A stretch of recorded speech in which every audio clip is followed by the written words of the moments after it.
Dhaka university সংলগ্ন সোহরাওয়ার্দী উদ্যানে গতরাতে পুলিশের মাদকবিরোধী অভিযানে ঢাকা ইউনিভার্সিটির কিছু ছাত্র এবং বাইরের কিছু সাধারণ ছাত্র বা লোককে অ্যারেস্ট করে পুলিশ।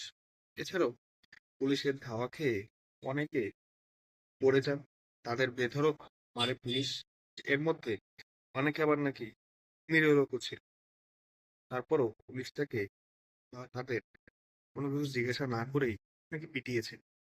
মূলত এসব কিছু মিলিয়ে গত রাত থেকে এবং আজ সারাদিন সোশ্যাল মিডিয়াতে পুলিশের এই মাদক বিরোধী অভিযান এবং এর যে ফল বা কনসিকুয়েন্সেস, এটা নিয়ে সমালোচনা আলোচনা চলছে। মূলত কারণটা কি?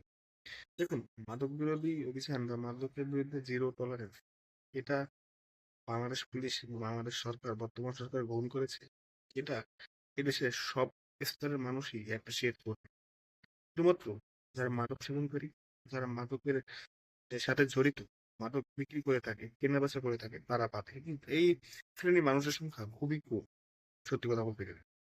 এখন পুলিশের এই মাদক বিরোধী অভিযানকে সবাই স্বাগত জানালেও কেন সোশ্যাল মিডিয়াতে ট্রল হচ্ছে বা নিন্দা জানানো হচ্ছে? মূলত কিছু কিছু ছাত্রকে বা কয়েকজনকে পুলিশ ধাওয়া দিয়েছে, বা হয়তো বা তারা পুলিশের এই অভিযান দেখে তারা নিজেরাই দৌড় দিয়েছে।